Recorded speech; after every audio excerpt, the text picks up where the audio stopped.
Newton के second law को अच्छी तरह से डिस्कस किया था, उसकी थ्योरी को डिस्कस किया था। तो आज हम न्यूटन के सेकंड लॉ के न्यूमेरिकल्स को डिस्कस करेंगे। न्यूमेरिकल्स के साथ बात करनी शुरू करेंगे, ठीक है। अब इसमें कैसे न्यूमेरिकल्स निकल के आएंगे उसकी बात कर लेते हैं भाई, टाइप्स ऑफ न्यूमेरिकल्स, ठीक है। तो टाइप्स ऑफ न्यूमेरिकल्स में मेरे पास निकल के आएंगे, फॉर एग्जांपल जैसे मेरे पास दो ब्लॉक्स हैं, किसी एक ब्लॉक के ऊपर फोर्स लग रहा है F, किसी एक ब्लॉक के ऊपर फोर्स लग रहा है F, तो ये दोनों के दोनों आपस में क्या है, मोशन में है। तो ऐसा न्यूमेरिकल मेरा न्यूटन सेकंड लॉ के हेल्प के साथ सॉल्व करो। सिमिलरली ये तो एक टाइप निकल के आ गई, दूसरी टाइप निकल के आती है जब कोई इंक्लाइंड प्लेन के ऊपर उठा लेते हैं किसी चीज, ये इंक्लाइंड प्लेन के ऊपर मेरे पास ये ब्लॉक है, ये किसी पुली के साथ कनेक्टेड है, इस तरफ एक और ब्लॉक कनेक्टेड है, तो ये आपस में क्या है, मोशन में है, रेस्ट में नहीं है, मोशन में है। इससे पहले हमने फर्स्ट लॉ के न्यूमेरिकल्स किए थे, उसमें ये स्टेट ऑफ इक्विलिब्रियम की कंडीशन होती थी। यहां पर स्टेट ऑफ इक्विलिब्रियम की कंडीशन नहीं है, यहां पर स्टेट ऑफ मोशन की कंडीशन चल रही है ये न्यूमेरिकल्स के अंदर, ठीक है। या फिर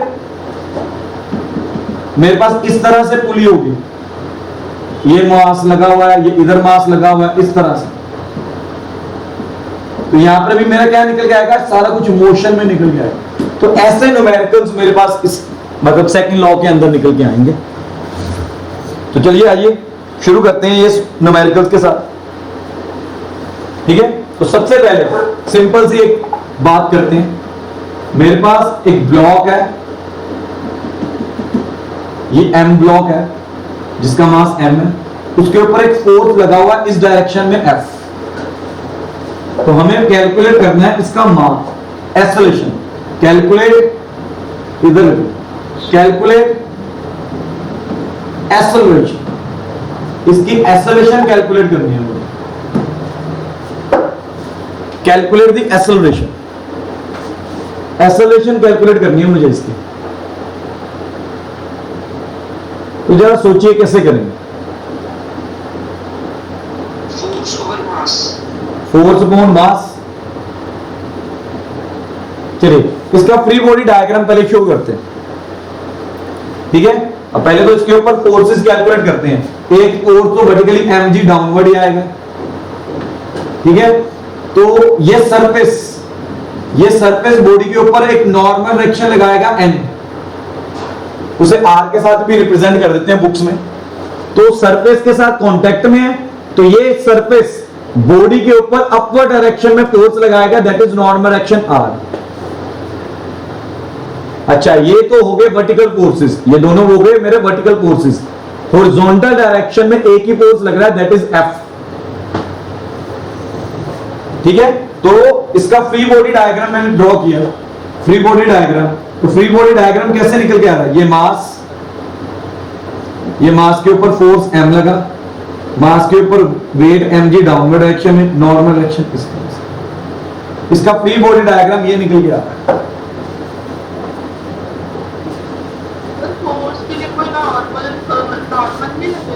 फोर्स के कौन से फोर्स के साथ बेटा, F के साथ बात कर रहे हो, F के साथ बात कर रहे हो बेटा।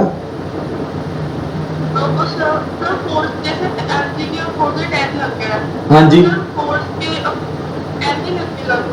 बेटा, नहीं मेरी पहले बात सुनो, इस बात के ऊपर थोड़ा सा ना डिस्कशन कर लें बेटा। नॉर्मल डायरेक्शन तभी लगता है व्हेन देयर इज कांटेक्ट, जिस सरफेस के साथ कांटेक्ट होगा। अब ब्लॉक को अच्छी तरह से देखो, ब्लॉक का कांटेक्ट सिर्फ ग्राउंड के साथ यहां पर निकल के आ रहा है, ब्लॉक के बाकी तीन पोर्शंस आर फ्री, वो बिल्कुल फ्री है, वो किसी के साथ कांटेक्ट में नहीं है। जो पोर्शन ब्लॉक का किसी के साथ कांटेक्ट में निकल के आएगा ना, वहीं पर मेरा नॉर्मल डायरेक्शन निकल के आएगा। अब ब्लॉक का सिर्फ बेस जो है वो ग्राउंड के साथ कांटेक्ट में है, बाकी तीन साइड्स ब्लॉक की जो आपको विजिबल हो रही हैं वो किसी के साथ कांटेक्ट में नहीं है। तो बाकी थ्री साइड्स आर फ्री, वो फ्री है तो वहां पर कोई भी मेरा normal reaction, point of contact नहीं है तो नॉर्मल रिएक्शन भी नहीं होगा। तो नॉर्मल रिएक्शन के लिए या टेंशन, स्ट्रिंग्स के बीच में टेंशन के लिए पॉइंट ऑफ कॉन्टैक्ट का होना बहुत कंपल्शन है। If there is no point of contact there is no normal reaction. देखा क्लियर है अब बात ये?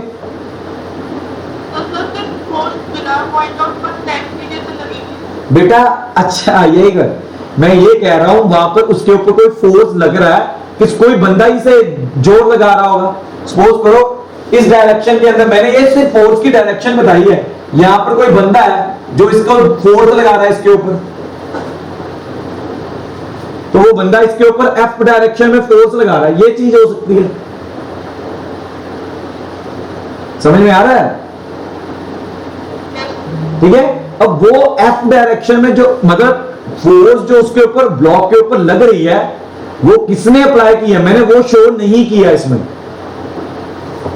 वो कोई भी मेथड हो सकता है, बट मैं ये कह रहा हूं इसके ऊपर एक फॉरवर्ड डायरेक्शन में हॉरिजॉन्टली कोई एक फोर्स लग रही है, वो फोर्स कोई बंदा लगा रहा है या कोई मशीन के साथ लगाई है, वो नहीं हमें शो किया हुआ यहां पे। अब क्लियर है? सभी को क्लियर है ये बात? चलो, तो यहां पर मेरे पास अभी कुछ निकल के आ रहा है, तो कैसे सॉल्व करूंगा? तो पहले क्या करूंगा, वर्टिकल फोर्सेस की बात करें। तो पहली बार आपको शो कर रहा हूं वर्टिकल फोर्सेस। वर्टिकल फोर्सेस मतलब जो वाई एक्सिस में फोर्सेस निकल के आ रहे हैं।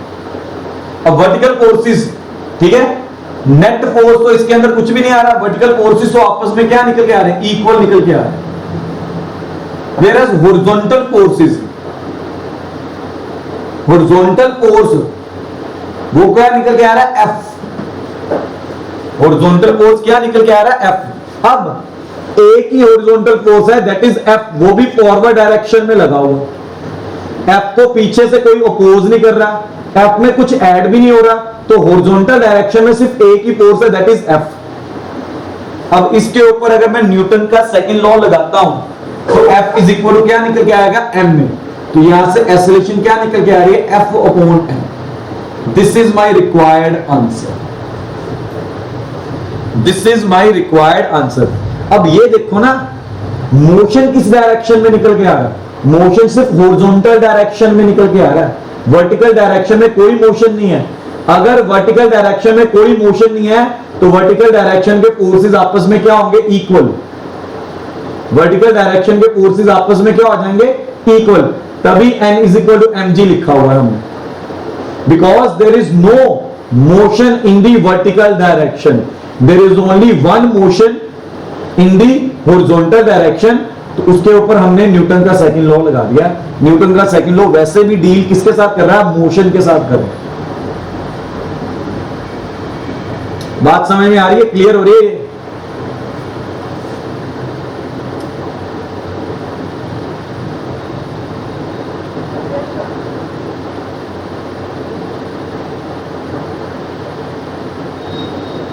ठीक है, तो ओवरऑल कंक्लूजन इस डिस्कशन का निकालते हैं। क्या डिस्कशन का ओवरऑल कंक्लूजन निकल के आया? ठीक है, कंक्लूजन लिखो, इसे कॉपी के ऊपर नोट करो इस बात को। सारी डिस्कशन का ओवरऑल कंक्लूजन क्या निकल के आ रहा है? ठीक है, there can be n number of forces,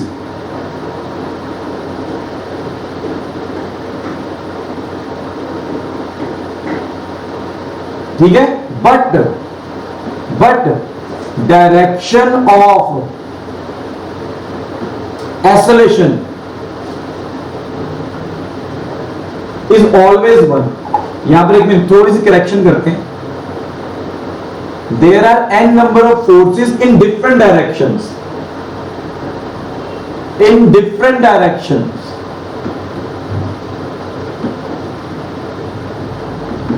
but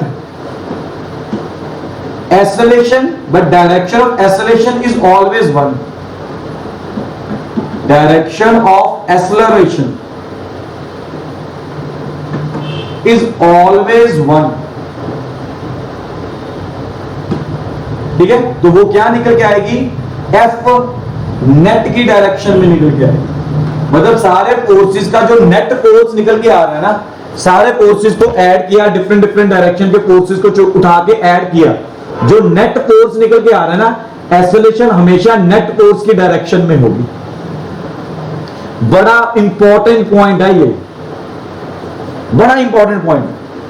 for example मेरे पास क्या निकल के आ रहा है, ब्लॉक है, ब्लॉक के ऊपर इस डायरेक्शन में भी फोर्स लग रहा है, इस डायरेक्शन में भी फोर्स लग रहा है, तो F2 is greater than F1, तो यहां पर मेरी नेट फोर्स हमेशा क्या निकल के आएगी, greater minus lower, opposite direction में है ना, F2 इस डायरेक्शन में, F1 इस डायरेक्शन में, बड़ा कौन सा है F2, तो नेट फोर्स जो निकल के आएगी F2 की डायरेक्शन में निकल के आएगी। अगर नेट फोर्स मेरी F2 डायरेक्शन में निकल के आ रही है तो याद रखिएगा एक्सेलरेशन भी मेरी इसी डायरेक्शन में निकल के आएगी। तो यहां पर MA इज इक्वल टू क्या निकल के आएगा, F2 माइनस F1 निकल के आएगा। तो MA की डायरेक्शन, एक्सेलरेशन की डायरेक्शन हमेशा बिगर फोर्स की डायरेक्शन में होगी। ठीक है, net force direction of acceleration decide करेगा। तो वो कैसे निकाल रहे हैं, F2 माइनस F1 करके निकाल रहे हैं, तो A की डायरेक्शन क्या निकल के आएगी, in the direction of F2, in the direction of F2 निकल के आएगी।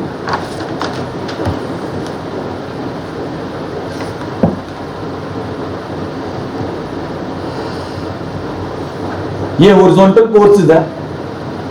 अच्छा, इसी के ऊपर अगर मैं चाहूं तो वर्टिकल फोर्सेस ड्रॉ कर सकता हूं, ये वर्टिकल फोर्सेस, पर यार वर्टिकल डायरेक्शन में कोई मोशन ही नहीं है। If there is no motion in the vertical direction, अगर वर्टिकल डायरेक्शन में कोई मोशन नहीं निकल के आ रहा, याद रखो, तो वर्टिकल फोर्सेस आपस में क्या निकल के आएंगे, इक्वल निकल के आएंगे। वर्टिकल फोर्सेस आपस में क्या निकल के आएंगे, इक्वल निकल के आएंगे। तो इस बात को नोट करो अच्छी तरह से, न्यूमेरिकल्स में यही सारी चीजें हैं, यही सारी चीजें नोट करके चलने वाली हैं।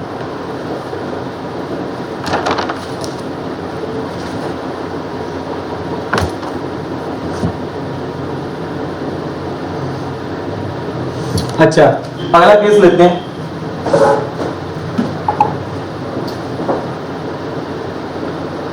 अब दिस टाइम ब्लॉक है ये, अब ब्लॉक के ऊपर जो फोर्स लग रहा है ना, वो थीटा डिग्री के एंगल पर लग रहा है ग्राउंड के साथ, ये ठीक है। तो मैंने क्या कर दिया, फाइंड ए,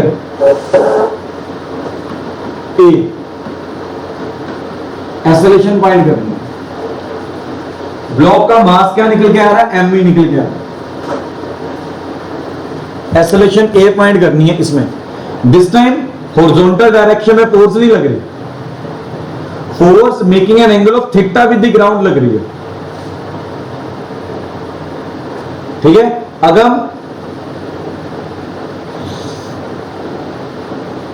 अगम जी, हाँ जी सर। तो क्या करने वाले हो इसमें,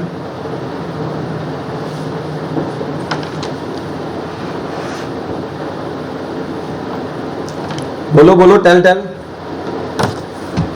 और एक बार बता दूं, जब आप चलते हो ना, तो ये उसी की एग्जांपल है। ये जो ब्लॉक है आपकी बॉडी है, और कभी चेक करना आपका पैर थीटा डिग्री के एंगल के साथ ग्राउंड के साथ मोशन में आता है। तभी तो आप जब नया शूज लेते हो तो वो बिल्कुल प्लेन होता है, थोड़े दिनों के बाद उसके ऊपर पैर निशान आ जाता है। निशान क्यों आ रहा है, क्योंकि आपका पैर शूज के अंदर बेंड कर रहा है, तो वो ग्राउंड के साथ थीटा डिग्री का एंगल बनाता है। अब ये बिल्कुल आपकी एग्जांपल है। जब when we walk, walking of a man is the example of this, लिख लो, this is an example of walking of a man. तो मैन इसी डायरेक्शन के अंदर ग्राउंड के ऊपर फोर्स, थीटा डिग्री की डायरेक्शन में ग्राउंड के ऊपर फोर्स लगाता है, तो ग्राउंड फॉरवर्ड डायरेक्शन में उसके ऊपर नॉर्मल डायरेक्शन लगाता है। तो क्या करने वाला हूं, ठीक है। तो इसमें क्या होगा, एफ को दो रेक्टेंगुलर कंपोनेंट्स में डिवाइड किया। एवरी टाइम जब भी थीटा डिग्री, मैंने पहले ही बोला था, एवरी टाइम जब आपको याद हो, मैंने फर्स्ट लॉ करवाया था, उसमें मैंने आपको बताया था जिस सरफेस के ऊपर बॉडी होती है उसे एक्स एक्सिस मानो। तो यहां पर बॉडी ग्राउंड के ऊपर है तो ग्राउंड को एक्स एक्सिस मान के चलूंगा, ठीक है। The surface on which the body is placed is known as X axis. तो दूसरा सरफेस अपने आप क्या निकल के आएगा, वाई एक्सिस। तो अगर एफ को अब देखो, अगर ये फर्स्ट क्वाड्रेंट निकल के आ रहा है, ये सेकंड क्वाड्रेंट निकल के आ रहा है, this is the third one and this is the fourth one. Divide quadrants में डिवाइड करने को इजी हो जाता है, मुझे तो बहुत अच्छा लगता है यार इजी करके। तो ये मैंने इजी कर दिया। कैसे? Every time the surface on which the body is placed उसे एक्स एक्सिस मानना, दूसरा एक्सिस तो उसके साथ परपेंडिकुलरली ड्रॉ करना है, जैसे मर्जी ड्रॉ कर दो। तो वाई एक्सिस मैंने उसमें बीच में ब्लॉक के बीच में से निकाल दिया, मेरी मर्जी है वाई एक्सिस जहां से मर्जी निकालूं, बस 90 degree to the X axis होना चाहिए। तो ये हमेशा एक्स एक्सिस कंसीडर करोगे सरफेस को, ठीक है। तो फर्स्ट क्वाड्रेंट के अंदर एक्स एक्सिस पॉजिटिव होता है, वाई एक्सिस पॉजिटिव होता है, तो मतलब एफ कॉस थीटा जिस क्वाड्रेंट के साथ, जिस एक्सिस के साथ थीटा डिग्री का एंगल है वहां पर कॉस का कंपोनेंट जाएगा, उसका दूसरा कंपोनेंट ऑपोजिट निकल के आ रहा है तो एफ साइन थीटा इस डायरेक्शन में निकल गया, एफ साइन थीटा इस डायरेक्शन के अंदर निकल के आएगा, ठीक है। तो वेट mg डाउनवर्ड डायरेक्शन में निकल के आएगा। अब ये सरफेस ने, ये वाला सरफेस, ये सरफेस ने ब्लॉक के ऊपर अपर डायरेक्शन में नॉर्मल डायरेक्शन लगाया, पॉइंट ऑफ कांटेक्ट है, जहां भी पॉइंट ऑफ कांटेक्ट आ गया तो normal direction away from the point of contact draw कर दो। अब मैं बॉडी के ऊपर फोर्स निकालना हूं तो बॉडी के ऊपर क्या निकल के आएगा, away from the point of contact. जहां पर भी पॉइंट ऑफ कांटेक्ट नजर आ जाए तो वो हमेशा check for the point of contact, तभी नॉर्मल एक्शन निकल के आएगा। तो इस तरह से अपने न्यूमेरिकल को सॉल्व करना है हमने, फोर्सेस को इस तरह से सोचना है। समझ में आ रही है बात? तो फोर्सेस को इस तरह से सोचा तो मेरे पास क्या, अब इसका मैं फ्री बॉडी डायग्राम ड्रॉ करता हूं, एफबीडी ड्रॉ किया, फ्री बॉडी डायग्राम। तो फ्री बॉडी डायग्राम में मेरे पास क्या निकल के आया, ये एम के ऊपर weight mg downward, forward direction में, सॉरी अपवर्ड डायरेक्शन में साइन थीटा और नॉर्मल आ रहा है, और फॉरवर्ड डायरेक्शन में ये मेरा फ्री बॉडी डायग्राम निकल के आया इसके ऊपर। This is the free body diagram.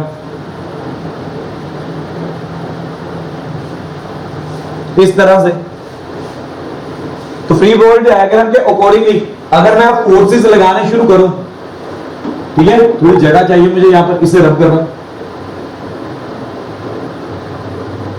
ठीक है। तो ये देखो जरा क्या निकल के आएगा यार, वर्टिकल मोशन। सबसे पहले तो क्या लगाया, वर्टिकल मोशन। वर्टिकल मोशन में तो कोई मेरे पास डिस्प्लेसमेंट ही नहीं आ रही, वर्टिकल मोशन में कोई डिस्प्लेसमेंट नहीं आ रही, तो क्या निकल के आएगा, सारे फोर्सेस आपस में क्या हो जाएंगे, इक्वल। अब जब आप चलते हो तो यार हवा में थोड़ा ना उड़ना शुरू कर देते हो, सिर्फ वर्टिकल डायरेक्शन, हॉरिजॉन्टल डायरेक्शन में ही जाते हो। इसी तरह से ये ब्लॉक के ऊपर जब आप थीटा डिग्री के एंगल पे अगर फोर्स लगाओगे, चेयर को खींच के देखो अपने घर में, स्लाइड करवाना सरफेस के साथ, ग्राउंड के साथ, तो आप थीटा डिग्री के एंगल पे ही चेयर को खींच रहे हो अपनी तरफ, ठीक है। तो चेयर हवा में नहीं आ जाती, वर्टिकल डायरेक्शन में नहीं आ जाती, वो आपके साथ स्लाइड करती है हॉरिजॉन्टल डायरेक्शन में। तो मतलब वर्टिकल मोशन के अंदर अगेन कोई डिस्प्लेसमेंट नहीं है। अगर कोई डिस्प्लेसमेंट नहीं है तो टोटल फोर्सेस आपस में क्या निकल के आएंगे, equal. Upward force and downward force आपस में क्या आएंगे, इक्वल। तो यहां पर क्या निकल के आ रहा है, mg is equal to f sin theta plus n। ये मेरी इक्वेशन नंबर 1 निकल के आ रहा है। This is my equation number 1। Chair को स्लाइड करके देखो, चेयर को जब स्लाइड करते हो बिल्कुल सेम इसी फोर्स की डायरेक्शन में आप स्लाइड करते हो ग्राउंड के साथ,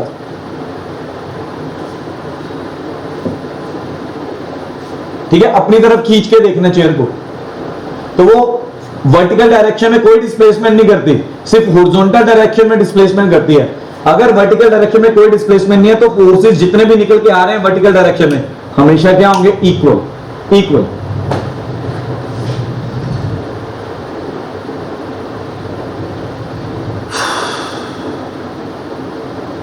तो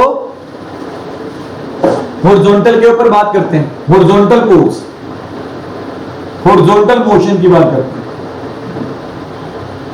हॉरिजॉन्टल मोशन कैसे निकल के आएगा, एफ कॉस या एफ नेट लिख देते हैं।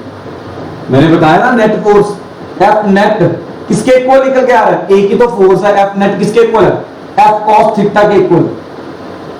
तो एफ नेट की किसके इक्वल होता है, मैंने अभी पीछे बताया, एफ नेट किसके इक्वल होता है, एफ नेट ये लिखा एम ए के इक्वल होता है।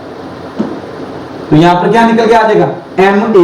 ये रब कर रहा हूं एक मिनट, यहां पर ये ना रब कर रहा हूं, थोड़ा सा जगह बन जाए मुझे लिखने की। ये तो ये M A is equal to क्या निकल के आया, एफ कॉस थीटा। तो यहां से एक्सेलरेशन निकल के आई F cos theta upon M, sorry upon M. ये मेरा रिक्वायर्ड आंसर, एम इधर आके डिवाइड हो, F cos theta upon M, this is my required answer. मैंने पूरे फंडे के साथ, पूरे कंसेप्ट के साथ समझाया।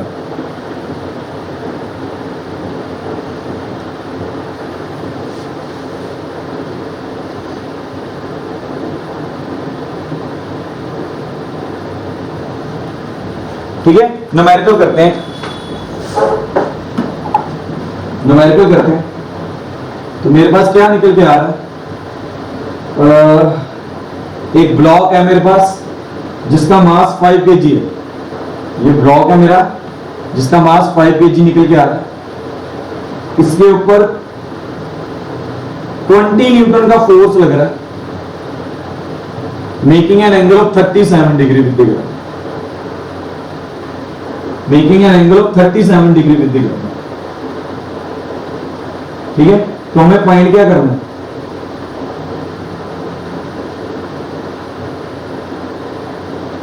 ठीक है, इसके एक मिनट। और इस डायरेक्शन में भी फोर्स लग रहा है इसके ऊपर, ये इस डायरेक्शन, ठीक है, 10 न्यूटन। अब डायरेक्शन ऑफ फोर्स देखो, ये 10 न्यूटन का फोर्स है। इस डायरेक्शन में लग रहा है 20 न्यूटन का, इस डायरेक्शन में लग रहा है 10 न्यूटन का। ठीक है, तो हमें फाइंड करना है N, find the normal direction, find the normal direction, and A भी लिखो यार, and A, find N and A, find N and A. ये आपको फिगर दी हुई है, बड़ी इजी सी फिगर है। अच्छा, एंगल दिया हुआ है एक मिनट, 10 न्यूटन के फोर्स का एंगल दिया हुआ है। एंगल क्या दिया हुआ है, एंगल ये वाला दिया हुआ हमें 53 डिग्री, ये वाला एंगल दिया हुआ 53 डिग्री, वो एंगल दिया 37 डिग्री, ये एंगल दिया 53 डिग्री।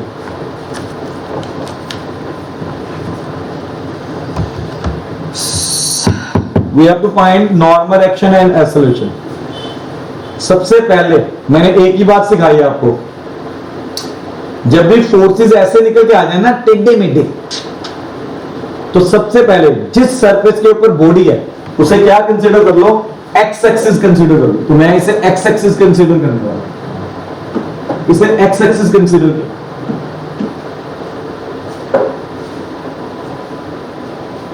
ये एक्स एक्सिस आ गया। मैंने यही सिखाया, न्यूमेरिकल को इजी करने का वे यही है कि ब्लॉक जिस सरफेस के ऊपर भी है उस सरफेस को हमेशा एक्स एक्सिस मान लो।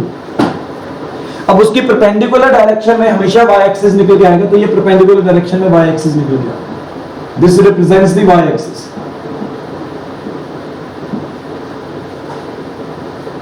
अब जैसे ही मेरे सामने एक्स एक्सिस और वाई एक्सिस आ गया, मुझे साफ साफ पिक्चर क्लियर होनी शुरू होगी। First quadrant, second quadrant, third quadrant, fourth quadrant.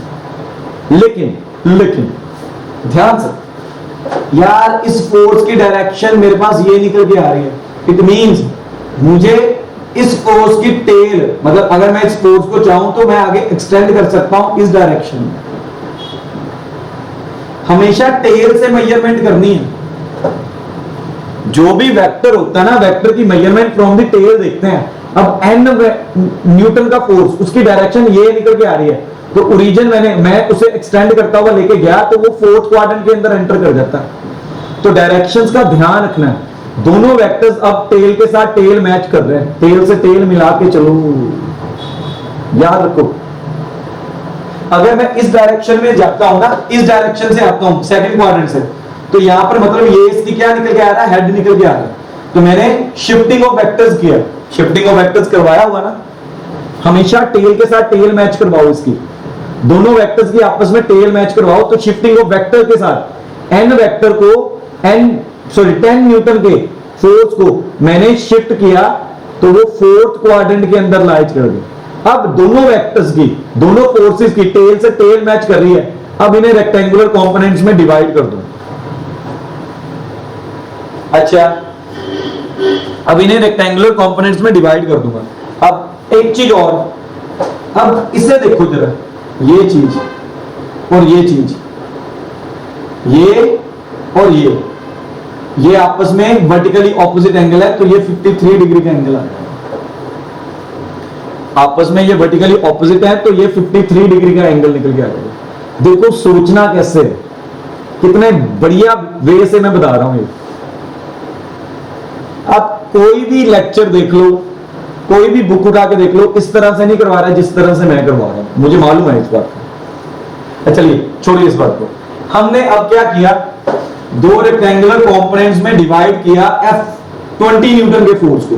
तो क्या निकल के आएगा, इस एक्सिस के साथ थीटा डिग्री का एंगल आ रहा है 37 डिग्री, तो मेरे पास क्या निकल के आएगा 20 cos 37 डिग्री इस डायरेक्शन, वेयरएज 20 sin 37 डिग्री उसकी ऑपोजिट एंगल। फर्स्ट क्वाड्रेंट है भाई, दो रेक्टेंगुलर कंपोनेंट्स में डिवाइड कर दिया, 20 cos 37 डिग्री, 20 sin 37 डिग्री। मैंने आपको यार याद है ना, लॉज ऑफ मोशन जब शुरू कराया था, मैं पहले ही बोला था वेक्टर्स यहां पर क्लियर होगा आपको। काइनेमेटिक्स में वेक्टर्स आप फर्स्ट टाइम पढ़ते हो तो बच्चा थोड़ा सा कंफ्यूज रहता है, यहां पर वेक्टर्स अप्लाई कर करके उसकी वेक्टर्स की प्रैक्टिस हो जाती है। चलो अभी 10 न्यूटन की बात करते हैं, फोर्थ क्वाड्रेंट में लाई कर रहा है, तो क्या निकल के आएगा, फोर्थ क्वाड्रेंट में X axis positive, Y axis negative, ठीक है। तो क्या निकल के आने वाला मेरे पास, यहां पर 10 cos 53 डिग्री और 10 sin 53 डिग्री, 10 sin 53 डिग्री, तो वो निकल के आया cos 10 cos 53 डिग्री, ये 10 cos sin 53 डिग्री, ठीक है। देन ये तो चलो हो गए 20 न्यूटन एंड 10 न्यूटन को हमने दो रेक्टेंगुलर कंपोनेंट्स में डिवाइड कर दिया। मेंशन कर दो कि resolving 20 Newton and 10 Newton in the two rectangular components. अब आगे बात करते हैं, आगे वेट mg, इसका वेट mg डाउनवर्ड डायरेक्शन में, ये तो ये सरफेस ऑफ कांटेक्ट है, तो ये सरफेस ब्लॉक के ऊपर फोर्स लगाएगा इस डायरेक्शन में, नॉर्मल डायरेक्शन, ये इस तरह से, ठीक है। देखो जरा, सरफेस ऑफ कांटेक्ट ग्राउंड है, तो सरफेस ने ब्लॉक के ऊपर away from surface of contact normal direction लगाया, वेट mg हमेशा डाउनवर्ड ही रहेगा। अरे यार एन ही तो फाइंड करना है, एन पहले शो करेंगे तभी तो फाइंड करेंगे।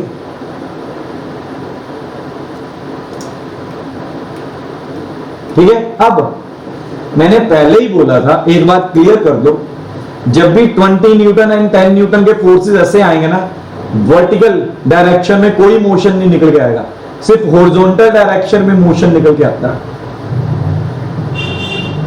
ठीक है ना।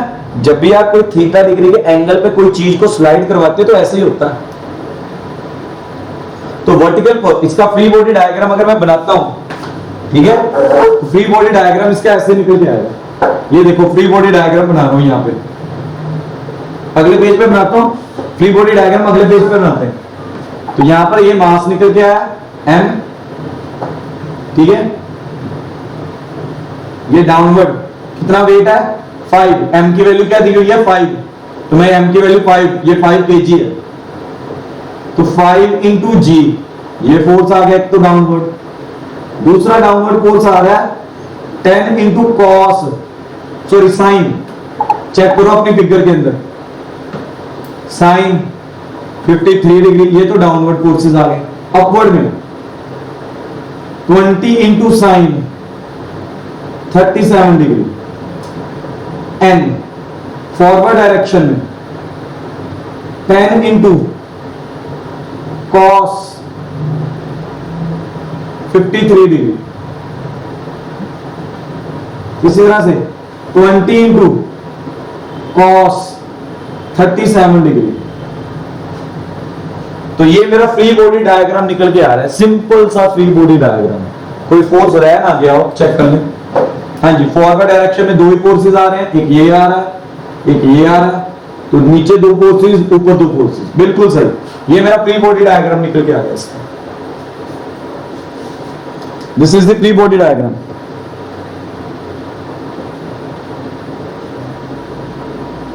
ठीक है, अच्छा, बड़ा फेमस एंगल है 37 डिग्री एंड 53 डिग्री, किसके लिए फेमस है? ये ट्रिपलेट्स के लिए, पाइथागोरस ट्रिपलेट्स के लिए। जब भी ये 37 डिग्री निकल के आएगा ये होगा, 53 डिग्री ये होगा, ये इस तरह से होता है। मैं ये आपको बार बार 37 एंड 53 डिग्री का इसलिए करवाता हूं सो दैट आपको याद हो जाए, ये कॉम्पिटिशंस में ज्यादातर आता है, तो ये आपको बार बार यूज करने का मतलब ये निकल के आ रहा है कि आपको वैल्यूज याद हो जाए। ठीक है, 37 डिग्री के सामने हमेशा 4 होगा, 3 होगा, सॉरी 53 के सामने 4 होगा, ये 5 होगा। तो ये पाइथागोरस ट्रिपलेट बड़ा फेमस पाइथागोरस ट्रिपलेट है, ये 3 4 5। तो उनके acute angle 37 degree and 53 degree होते हैं। तो यहां से आप cos 53 डिग्री की वैल्यू निकाल लो, ठीक है, sin 53 डिग्री की वैल्यू निकाल लो, cos 37 डिग्री की वैल्यू निकाल लो, sin 37 डिग्री की वैल्यू निकाल लो, इन ट्राइंगल्स के बीच में से।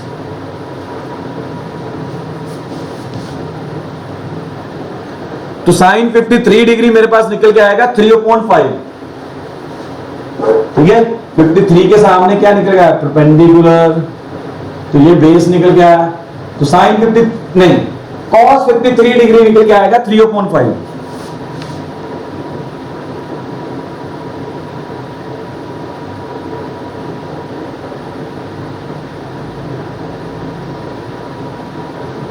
एक minute, cos 53 degree base upon hypotenuse, acute angle के सामने 53 के सामने 4 आएगा, तो 3/5 भी आएगा। cos, हाँ जी 3/5 भी आएगा ना। चलो मैं आप ही कंफ्यूज हो गया, बताऊं क्या होगा 3/5। एक्चुअली मैंने कॉपी में ऊपर गलत लिखा हुआ था, फिर इसलिए कंफ्यूज हो गया। तो ये निकल के आएगा 4/5, तो ये निकल के आ गया 4/5, तो ये भी अगेन निकल के आ गया 3/5। इस तरह से निकल गया, वैल्यूज इस तरह से निकल गया। अब वर्टिकल फोर्सेस की बात करते हैं। इसमें वर्टिकल फोर्स या वर्टिकल मोशन की बात करते हैं। तो वर्टिकल मोशन तो यहां पर कुछ आ ही नहीं रहा, तो मतलब upward forces and downward forces क्या होंगे? इक्वल। तो मतलब n + 20 sin 37 degree is equal to 5 into g plus 10 sin 53 degree निकल गया। तो यहां पर g की वैल्यू, sin 37 डिग्री की वैल्यू, sin 53 की वैल्यू पुट करके देखो जरा, ठीक है। जब आप पुट करोगे तो आपका आंसर निकल के आना शुरू हो जाएगा। तो क्या निकल के आएगा? n is equal to 20 sin 37 degree 3/5, 5 into 10 plus 10 into sin 53 degree 4/5। Solve करो, यहां से n की वैल्यू निकल के आ जाएगी। ये कटिंग की, ये आ गया 4, ये कटिंग की, ये आ गया 2, तो ये n plus 12 is equal to 50 plus 8, ठीक है। तो n is equal to 58 minus 12, तो ये n की वैल्यू निकल के आ रही है 58 माइनस 12 करते हो तो 46 न्यूटन, 46 न्यूटन निकल के आ रहा है। इसी तरह से हॉरिजॉन्टल मोशन, हॉरिजॉन्टल मोशन की बात करते हैं तो उसमें आएगा एफ नेट। एफ नेट कैसे निकल के आएगा? फॉरवर्ड डायरेक्शन में दो फोर्सेस हैं तो दोनों के दोनों आपस में क्या हो जाएंगे? ऐड। सेम डायरेक्शन है तो दोनों के दोनों आपस में क्या हो जाएंगे? ऐड। चेक कर लो, 10 cos 53 डिग्री, 20 cos 37 डिग्री, दोनों की डायरेक्शन सेम है। If the direction is same, दोनों आपस में क्या हो जाएंगे? ऐड। तो नेट फोर्स होता है MA के इक्वल, तो ये 10 इंटू cos 53 डिग्री की वैल्यू निकल के आ रही है 3/5 प्लस cos 37 डिग्री की वैल्यू निकल के आ रही है 4/5, m की वैल्यू यहां पर निकल के आ रही है 5, तो a कैलकुलेट कर लूंगा यहां से।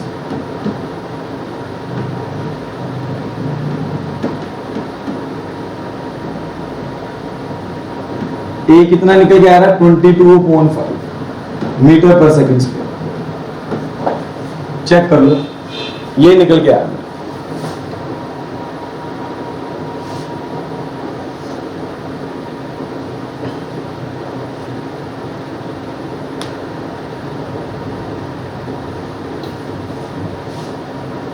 ध्यान से देखो सारा सब,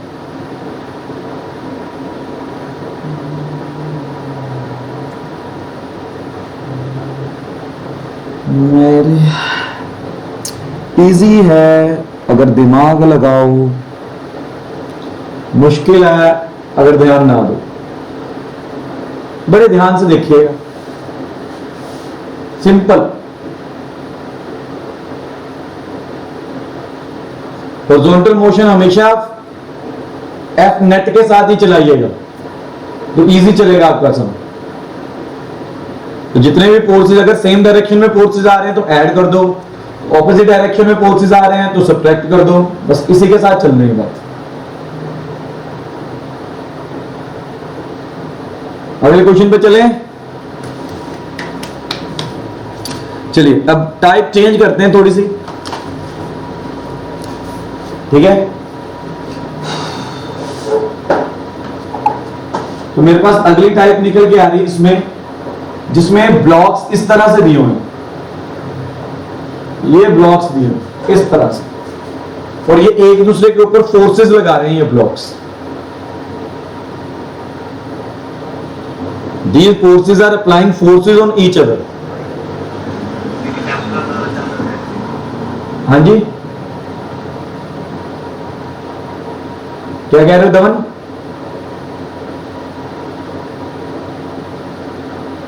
ठीक है, तो अगर इसके ऊपर, इस ब्लॉक के ऊपर मैं फोर्स लगा रहा हूं F फोर्स लगा रहा हूं इस ब्लॉक के ऊपर, अगर ये M1 है ये M2 है, ठीक है, तो याद रखिएगा ये ब्लॉक के ऊपर अगर फोर्स लगाऊंगा, दोनों के दोनों ब्लॉक्स A वेलोसिटी के साथ इस डायरेक्शन में मूव करेंगे। A वेलोसिटी के साथ, याद रख लो, जब भी आप दो, कभी ना कभी आपने ये प्रैक्टिकल करके भी देखा होगा, ठीक है, या दो बुक्स रख के कर लो, दोनों एक दूसरे के साथ कांटेक्ट में रखो, तो एक बुक के ऊपर फोर्स लगाओ, जितनी एक्सेलरेशन के साथ M1 मूव करेगा उतनी एक्सेलरेशन के साथ M2 मूव करेगा। एक्सेलरेशन दोनों की सेम होगी।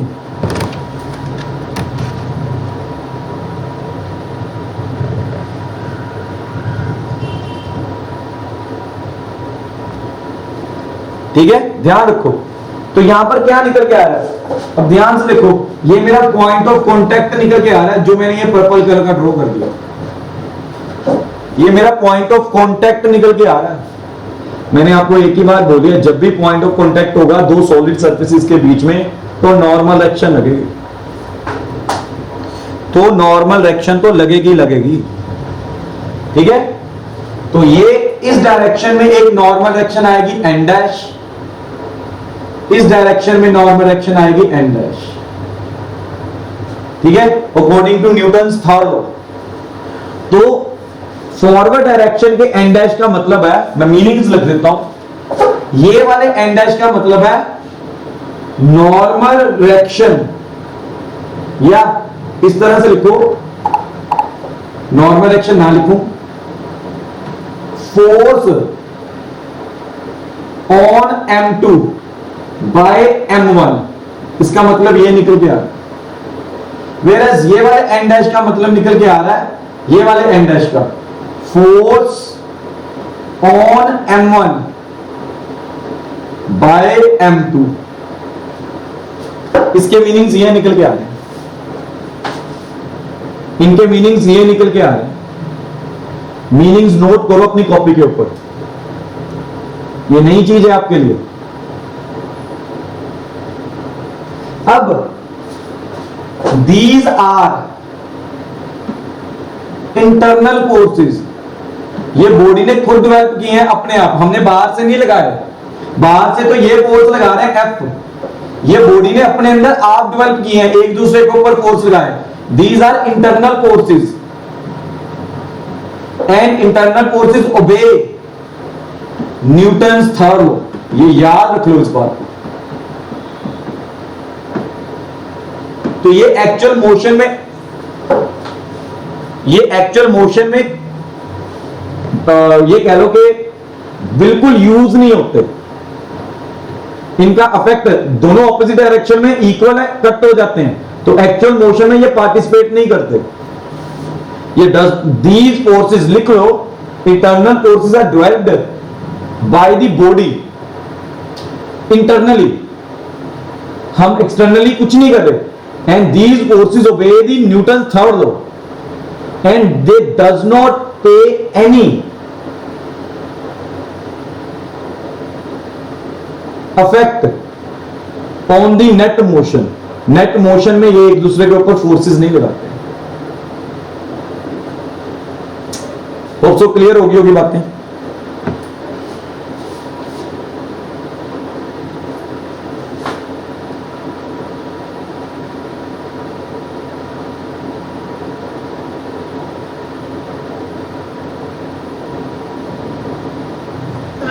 हाँ जी बेटा, ये तो ठीक है कि ये इंटरनल फोर्सेस है, बट सर N1 जो है वो M2 पे एक्ट हो रहा है और सर जो N है वो M1 पे एक्ट हो रहा है, तो सर ये मतलब आप बेटा याद रखिएगा, अब ना जब भी, मतलब मैं अपनी बात करता हूं बीइंग ए टीचर, या एक और बात करते हैं, हम जब भी कभी किसी के ऊपर ना फोर्स लगाते हैं ना, हम कहते हैं ना, जब टीचर अक्सर बात करता है ये, यार आपको थप्पड़ मारने से ना मुझे भी दर्द होता है, एक्चुअल में दर्द होता है उसे, उसके हाथ, जितना फोर्स वो आपके फेस के ऊपर लगा रहा है ना आपको मारने में, उतना ही फोर्स आपका फेस उसके हाथ के ऊपर भी लगा रहा है। तो बॉडी के वेट्स में डिफरेंट हो सकता है, मासेस में डिफरेंस हो सकता है, लेकिन फोर्सेस में डिफरेंस नहीं होता। यहां पर आप कंपेयर करो, आप M2 और M1 के मासेस के ऊपर मत जाओ। याद रखो, अगर M1 M2 के ऊपर फोर्स लगा रहा है तो M2 भी M1 के ऊपर फोर्स लगाएगा, लेकिन ये दोनों फोर्सेस आपस में क्या होंगे, इक्वल। आप अभी क्लैप करो, आपके दोनों हाथ आपस में क्या करेंगे, एक दूसरे के ऊपर फोर्सेस लगाएंगे। अगर तो हेड ऑन हेड कोलिजन होगी तो आप चेक करना, आपके दोनों हैंड्स के ऊपर इक्वल अमाउंट की पेन होगी, आपके दोनों हैंड्स के ऊपर इक्वल अमाउंट की पेन होगी। इट मींस जब आपके हैंड आपस में कोलाइड किए, फोर्सेस लगाई उन्होंने एक दूसरे के ऊपर, तो न्यूटन का थर्ड लॉ लग रहा है, दोनों ने एक दूसरे के ऊपर इक्वल फोर्स अप्लाई की, अगर दोनों हैंड, तभी दोनों हैंड्स के ऊपर पेन हो रही है। ठीक है, तो याद रखो, यहां पर जब भी दो ब्लॉक्स आपस में कांटेक्ट में आते हैं तो उनका एक पॉइंट ऑफ कांटेक्ट आता है, वहां पर न्यूटन का थर्ड लॉ लगता है। अब ये नहीं है कि न्यूटन का थर्ड लॉ यहां पर नहीं लगता जब वर्टिकल फोर्सेस की बात करते हैं। मेरी बात ध्यान से सुनो, मैं नेक्स्ट पेज पे समझा रहा हूं। ये देखो, जब मैं बात करता हूं M1 की, तो ये सरफेस है, ये ब्लू कलर का मैंने बना दिया सरफेस। ये सरफेस ब्लॉक के ऊपर फोर्स लगा रहा है एन, तो याद रखिएगा ये ब्लॉक भी सरफेस के ऊपर फोर्स लगाएगा एन। इस एन का मतलब होता है force on block by surface. इसका मतलब होता है force on surface by block. ये चीज होती है। अब मुद्दा ये निकल के आता है, सर हमने इतने क्वेश्चंस कर लिए हैं, पीछे वाले किसी भी न्यूमेरिकल के अंदर आपने डाउनवर्ड डायरेक्शन में तो एन बनाया ही नहीं। आता ना दिमाग में ये क्वेश्चन? किस किस के दिमाग में ये क्वेश्चन आता है कि सर इतने क्वेश्चन कर लिए, इतना तंग कर लिया आपने, डाउनवर्ड डायरेक्शन में तो एक भी फोर्स नहीं बना रहा है, और यहां पर आप डाउनवर्ड डायरेक्शन में फोर्स बना के हमारा दिमाग खराब कर जा रहे। तो मैं एक बात यहां पर क्लियर कर दूं, हमने जितने भी क्वेश्चंस पीछे किए हैं, जितने भी क्वेश्चंस पीछे किए हैं, जैसे यहां पर किया, ठीक है, ये वाला, तो यहां पर हम we are calculating N and A, we are calculating N and A on block, surface के ऊपर कैलकुलेट नहीं कर रहे। तो अगर मैं बात सिर्फ ब्लॉक की कर रहा हूं तो मैं फोर्सेस भी ब्लॉक के शो करूंगा, मैं सरफेस का कोई फोर्स शो नहीं कर रहा। सरफेस के ऊपर फोर्सेस लग रहे हैं पर मैं शो नहीं कर रहा, क्योंकि सरफेस की बात ही नहीं कर रहे। We are calculating normal action and acceleration of the block, on the block, block का कैलकुलेट कर रहे हैं, तो मुझे फोर्सेस भी ब्लॉक के ही शो करने हैं, मुझे फोर्सेस भी ब्लॉक के ही शो करने हैं। यहां पर भी बात, इस क्वेश्चन में भी बात बहुत ब्लॉक्स की हो रही है, ठीक है, इस क्वेश्चन में बात ब्लॉक्स की हो रही है। तो यहां पर मुझे हॉरिजॉन्टल नॉर्मल डायरेक्शंस जो निकल के आ रहे हैं हॉरिजॉन्टल डायरेक्शन में, उन्हें शो करना पड़ेगा। शो क्यों करना पड़ा? क्योंकि वो ब्लॉक्स के ऊपर लग रहा है, एक दूसरे के ब्लॉक ने एक दूसरे के ऊपर लगाया हुआ। बात समझ में आ रही है? इशिता, बात क्लियर हो रही है मैं क्या बोल रहा हूं?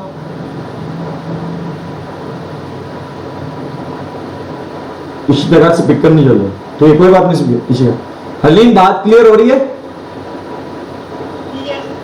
सभी को? जसलीन, हनी, क्लियर हो रही है बात? किसी का कोई क्वेश्चन? देवा, देवा, अब बात क्लियर हो रही है? चलो ठीक है। सो डिपेंड करता है हमने निकालना किसका, फोर्स किसके ऊपर निकालनी है, ठीक है। तो मैं इसे अगले पेज के ऊपर सॉल्व कर रहा हूं, ये आपने नोट कर लिया होगा, ठीक है। इसे अगले पेज के ऊपर दोबारा सॉल्व कर रहा हूं, तो ध्यान से देखते हैं इसके बाद, ठीक है। कि यहीं पे कर देता हूं सॉल्व। चलो अगले पेज पे करते हैं, मैं ही कंफ्यूज हो गया कहां पे करें सॉल्व। तो उसके ऊपर इस डायरेक्शन में फोर्स लग रहा है, तो वेट m1g डाउनवर्ड, इसका नॉर्मल एक्शन n। अब ये n पता चल गया आपको, जो सरफेस ने इसके ऊपर फोर्स लगा, इसका वेट m2g डाउनवर्ड, तो ये n1 आ गया, ये n2 आ गया, ठीक है। अच्छा, ये सरफेसेस आपस में कांटेक्ट में, तो n1 डैश इस डायरेक्शन में, n2 n1 n डैश, तो न्यूटन थर्ड लॉ है, तो ये इक्वल रहेंगे। न्यूटन थर्ड लॉ है तो ये इक्वल रहने वाला है, ठीक है। तो ये इस डायरेक्शन में F लगा, तो इसका फ्री बॉडी डायग्राम शो करते हैं, ठीक है। सॉल्यूशन वैसे यहां से शुरू हुआ, मैंने इसका FBD शो किया। FBD शो करूंगा तो कैसे निकल के आएगा? पहले M1 का शो किया, M1 का आ रहा है m1g अपॉन n1, ठीक है। तो फॉरवर्ड डायरेक्शन में मेरे पास दो फोर्सेस आ रहे हैं, ये FB तो फॉरवर्ड डायरेक्शन में ही लगा हुआ, इसी डायरेक्शन में लगा, FB यहां पे, और n1 डैश भी यहां से, n डैश भी इसी डायरेक्शन। ये फ्री बॉडी डायग्राम निकल के आया M1 का, ठीक है। इसी तरह से फ्री बॉडी डायग्राम निकल के आ रहा है M2 का, ये M2 का, डाउनवर्ड डायरेक्शन में M2G, forward direction upward direction में N2, अब बैकवर्ड डायरेक्शन में आ रहा है N1 डैश। तो फॉरवर्ड डायरेक्शन में तो इसके ऊपर कोई फोर्स ही नहीं आ रहा, मैंने तो कोई लगाया ही नहीं हुआ फोर्स।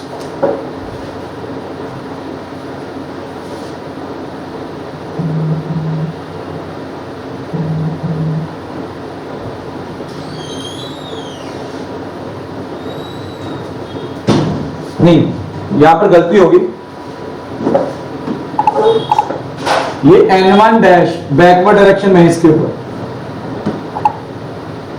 एक मिनट, ये N1 डैश, ठीक है, और ये कैलकुलेट, ये गलत हुआ, इस डायरेक्शन में चेक कर लो आप। चाहे मैंने ये वाला N1 लिखा, ये वाले N1 का मीनिंग लिखा था मैंने यहां पर, ये वाले N1 का मैंने मीनिंग लिखा था, ये वाले N1 में, ये वाले N1 का मीनिंग क्या था, ये N डैश जो बैकवर्ड डायरेक्शन में जा रहा है, फोर्स ऑन M1, तो ये M1 का फोर्स है, ये N डैश जो फॉरवर्ड डायरेक्शन में आ रहा है वो फोर्स ऑन M2 है, तो मैंने वही लिखा फोर्स ऑन M2, ये फॉरवर्ड डायरेक्शन वाला है, ये फोर्स ऑन, ये पीछे वाला N dash force on M1 है। तो इस तरह से फ्री बॉडी डायग्राम्स निकल के आएंगे।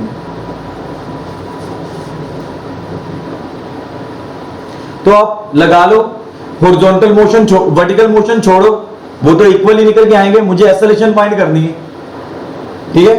तो वो कैसे निकल के आएगा, देखो जरा इसके ऊपर लगाओ पहले, तो वो नेट फोर्स, हाँ जी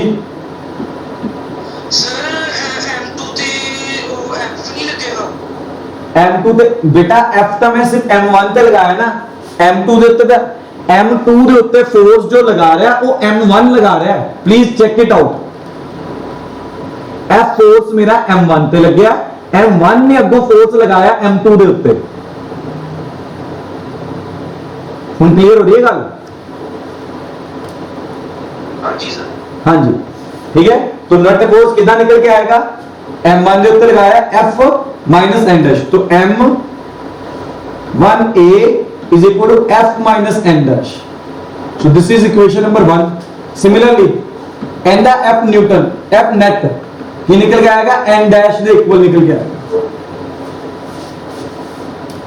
N डैश दे इक्वल। फ्री बॉडी डायग्राम देखो, फॉरवर्ड डायरेक्शन दे विच सिर्फ N डैश फोर्स लग रहा है, ठीक है। तो नेट मास की निकल के आएगा M2A is equal to N dash. So this is equation number 2. This is equation number 2.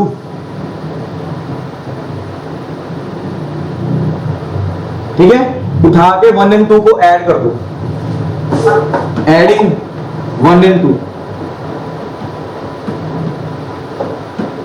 Adding 1 and 2 में क्या निकल के आएगा, M1A is equal to F minus N dash, M2A is equal to N dash, adding करोगे तो ये cancel, तो F निकल के आ जाएगा M1A प्लस M2A, F is equal to निकल के आया M,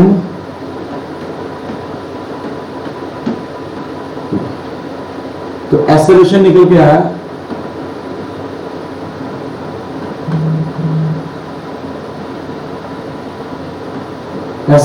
के आया F अपॉन, इसे याद रखना तो याद रख लो शॉर्टकट के लिए, डायरेक्ट याद रख लो एक तरह से, सो दैट अगर एग्जाम्स में ये क्वेश्चन आता है तो मैं डायरेक्ट चाहे ये फॉर्मूला लगा दूं, और अगर ये फॉर्मूला समझ में नहीं आता तो मैं याद नहीं रहता तो ये वाला मेथड फॉलो कर सकता हूं जो पीछे किया।